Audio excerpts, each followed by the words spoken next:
E nossa aula de hoje é sobre regra de 3. Vou mostrar para vocês regra de 3 simples.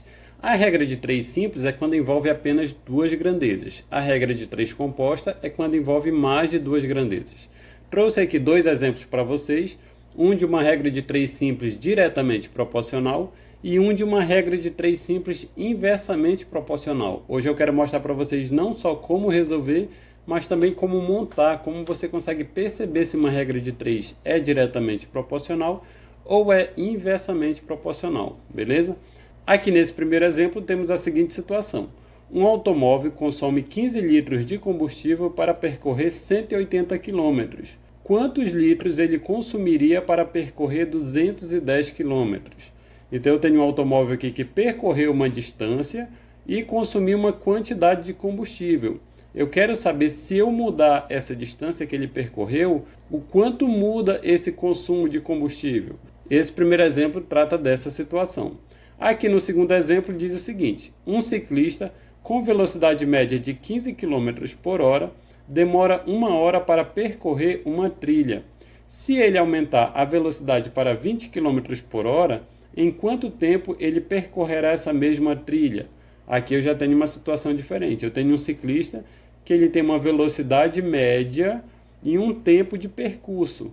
E ele quer saber, se eu mudar essa velocidade média, como é que muda esse tempo de percurso? Duas situações de regra de 3 simples, envolvendo apenas duas grandezas. A primeira coisa que eu vou ensinar para vocês é o que eu acho mais importante, é como você monta a resolução desse problema.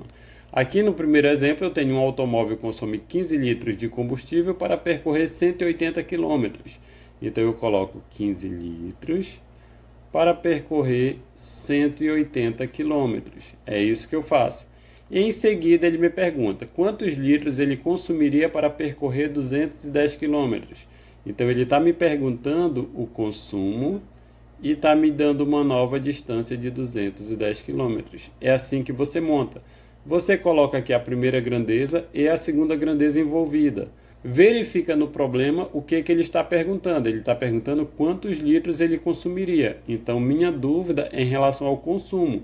Eu coloco um X aqui embaixo do consumo, que é o que eu vou procurar, e coloco aqui o outro valor aqui da grandeza que ele me deu, que no caso é 210 km. A tradução direta, eu tenho 15 litros e percorro 180 km. Quantos litros eu preciso para percorrer 210 km? Agora eu vou mostrar para vocês que esse outro exemplo aqui você vai montar da mesma forma. Um ciclista com velocidade média de 15 km por hora demora 1 hora para percorrer uma trilha. Então eu tenho aqui uma velocidade média de 15 km por hora e o tempo que eu gasto para percorrer a trilha é de 1 hora. Depois ele pergunta, se ele aumentar a velocidade para 20 km por hora, em quanto tempo ele percorrerá essa trilha? Note que a pergunta desse segundo problema é em relação ao tempo. Então o X eu vou colocar aqui no tempo, porque o tempo aqui na primeira situação era de 1 hora. Eu quero saber o tempo aqui da segunda situação, quando eu vou mudar aqui a velocidade média. Então eu coloco o X aqui embaixo e coloco aqui embaixo da velocidade média a nova velocidade, que são 20 km por hora. Só reformulando, com 15 km por hora leva 1 hora para percorrer o percurso, com 20 km por hora, quanto tempo eu levo para percorrer esse percurso? Nas duas situações você monta da mesma forma. Você coloca aqui os dois valores aqui das duas grandezas e em seguida repete os dois valores, sendo que tem um que é o que o problema está perguntando. Esse que o problema pede que você encontre, você coloca um xizinho. Nesse caso aqui eu preciso encontrar o consumo, eu coloquei um X aqui no consumo. Nesse caso aqui eu preciso encontrar o tempo, eu coloquei o X aqui no tempo. A forma de montar é a mesma. O que muda é a forma de resolver. E para você entender a diferença na resolução dessa questão aqui para essa questão aqui, você precisa estar familiarizado com diretamente proporcional e inversamente proporcional. Já fiz um vídeo sobre razões diretamente proporcionais e razões inversamente proporcionais. Você pode dar uma olhada se quiser revisar. Mas aqui eu vou explicar para vocês que nesse primeiro exemplo tem a seguinte situação.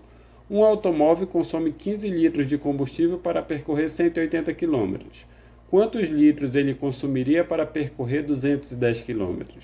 Eu estou aumentando a distância que esse automóvel vai percorrer. Ele percorreu 180 km e agora ele vai percorrer 210 km. Aí eu pergunto para você, Se eu vou aumentar a distância que ele vai percorrer, essa quantidade aqui de combustível, o consumo dele vai aumentar ou vai diminuir? Nós sabemos que ela vai aumentar, porque quanto mais longe esse automóvel for, mais ele consome combustível. E se é uma situação na qual eu aumento a distância, o consumo também aumenta, isso aqui é uma situação diretamente proporcional, é uma regra de 3 diretamente proporcional. Se eu tiver uma situação que eu aumento uma grandeza e a outra aumenta proporcionalmente, é diretamente proporcional. A mesma coisa seria se eu diminuir uma grandeza, a outra vai diminuir proporcionalmente. É diretamente proporcional. Aumento uma, a outra aumenta. Eu diminuo uma, a outra também diminui. Essa é a situação que nós temos aqui nesse primeiro exemplo. No segundo exemplo já é diferente, olha. Um ciclista com velocidade média de 15 km por hora demora 1 hora para percorrer uma trilha.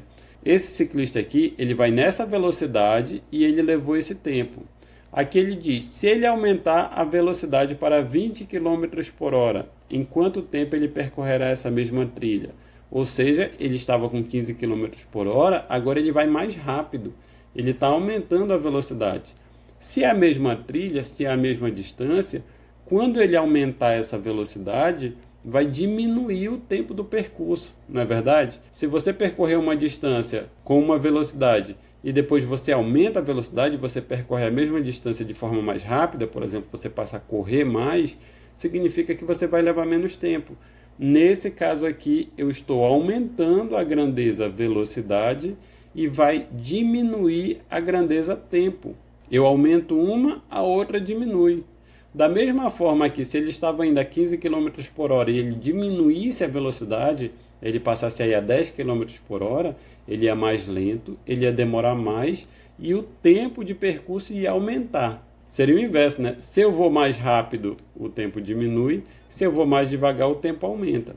Então, nesse caso aqui, eu tenho uma situação inversamente proporcional. Eu aumento uma, a outra diminui. Se eu diminuir uma, a outra aumenta. E a principal diferença entre esses dois exemplos aqui é que no primeiro exemplo eu tenho uma regra de 3 diretamente proporcional e no segundo exemplo eu tenho uma regra de 3 inversamente proporcional. E por que nós chamamos isso aqui de regra de 3? Se você olhar aqui, olha, tem 4 valores. 1, 2, 3, 4. A mesma coisa aqui. 1, 2, 3, 4. Chamamos de regra de 3 porque eu tenho 3 valores que me permitem encontrar o quarto valor, tanto na inversamente proporcional como na diretamente proporcional. Eu tenho 3 valores e esses 3 valores me permitem encontrar esse quarto valor. Como é que você faz para encontrar esse quarto valor aqui? Quando for regra de 3 diretamente proporcional, eu aumento uma, a outra aumenta, eu diminuo uma, a outra diminui. Você vai fazer o produto dos meios é igual ao produto dos extremos. Isso aqui é a propriedade fundamental das proporções. Mostrei isso aqui para vocês. Quais são os extremos? Esse 15 e esse 210. Quais são os meios? O x e o 180. Então, o produto desses dois aqui, 180 vezes x, ele é igual a 15 vezes 210. 15 vezes 210. É assim que eu monto a resolução desse problema aqui, porque ele é diretamente proporcional. Eu faço esse vezes esse, é igual a esse vezes esse. Na inversamente proporcional, isso aqui já não acontece. Eu não posso fazer esse vezes esse igual a esse vezes esse. Se você analisar o problema aqui e for uma situação onde você aumenta uma grandeza e a outra diminui, se você diminuir uma grandeza, a outra aumenta, elas trabalharem de forma inversa, uma aumenta, a outra diminui, você vai fazer o de cima com o de cima e o de baixo com o de baixo. Aqui ficaria 20 vezes x é igual a 15 vezes 1. Perceba a diferença de resolução. No segundo exemplo, eu tenho uma regra de 3 inversamente proporcional, então eu faço que esse vezes esse é igual a esse vezes esse. 20 vezes x é igual a 15 vezes 1. Já que no primeiro exemplo, quando é diretamente proporcional, eu aumento uma grandeza, outra grandeza aumenta, eu diminuo uma grandeza, outra grandeza diminui, eu vou fazer o produto dos meios, esse vezes esse é igual a esse vezes esse. E eu vou ter esta forma aqui de resolver. Não vou resolver as continhas agora, porque essa aula eu quero que você grave isso. Regra de 3 simples, eu trabalho com duas grandezas e ela vai ser diretamente proporcional quando eu aumentar uma grandeza e a outra aumentar proporcionalmente. Ou eu diminuir uma grandeza, a outra diminui proporcionalmente. Regra de 3 inversamente proporcional é quando eu aumento uma grandeza, a outra diminui, eu diminuo uma grandeza, a outra aumenta. Como eu monto a resolução? Nos dois exemplos você monta da mesma forma. Você coloca aqui os dois primeiros valores que lhe deram e depois coloca os outros dois valores, colocando o x em cima do que o problema está pedindo para você encontrar.